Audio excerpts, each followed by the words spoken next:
Saudi আরবে কিছুদিন আগে শুনেছিলেন এক প্রবাসী ভাইয়ের আত্মহত্যার কথা। সেই ভাইটা কেন আত্মহত্যা করেছিল জানেন? এই ভয়েসটাই ছিল মূল কারণ।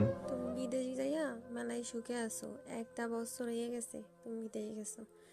কি করো? মাস গেলে 40,000 টাকা পাঠাই দাও। 40,000 টাকা পাঠাও, সের মধ্যে 25-30 হাজার টাকা দেয় সমিতির কিস্তি, তিনটা পোলামের লেখাপড়া, খাওয়া দাওয়া, কি হয়? আমাকে কিছুই হয় না। আর পাশের বাড়ির শাওন ভাই, তারা 1 বছরে যাইয়া সব দেনা শোধ করছে, সব কিছু, তার বউ ভালো করে চলে, ভালো পড়ে, ভালো খায়, পোলামায় নিয়ে ভালো আছে। তুমি বিদেশ যেয়ে করছো কি? আর কি করো তুমি? এখন আমি অত কিছু জানি না। আজকে মাসের 20 তারিখ, তুমি কেমনে কি করবা? তুমি এখন 10,000 টাকা পাঠাবা। এখন 10,000 টাকা যদি আজকের মধ্যে তুমি না পাঠাও, তোমার পোলামাই আমি বাড়িতে রেখে আমি বাপের বাড়ি চলে যাবো। আর এখন পাঠাইতে তো আজকেই হবে, কেমনে পাঠাবা, কি করবা, আমি কিছু জানি না। আর তুমি যদি না পাঠাইতে